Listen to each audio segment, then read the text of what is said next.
বাংলাদেশ ব্যাংকের রিজার্ভ চুরির মামলায় 10 বছরের বেশি সময় তদন্তের পর খসড়া অভিযোগপত্র প্রস্তুত করেছে পুলিশের অপরাধ তদন্ত বিভাগ সিআইডি।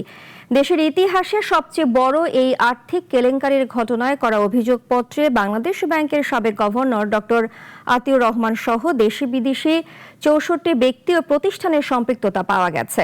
অভিযোগপত্র অ্যাটর্নি জেনারেলের কাছে হস্তান্তর করে আইনি পরামর্শ চেয়েছেন মামলা তদন্ত কর্মকর্তা।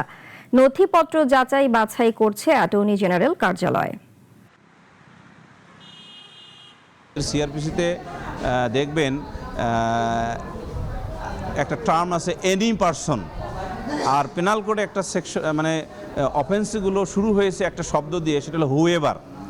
Any person includes foreign or non foreign বা বাংলাদেশের নাগরিক, আর whoever also includes any person either any citizens of Bangladesh or non-citizens of Bangladesh অথবা ফরেন সিটিজেন্স।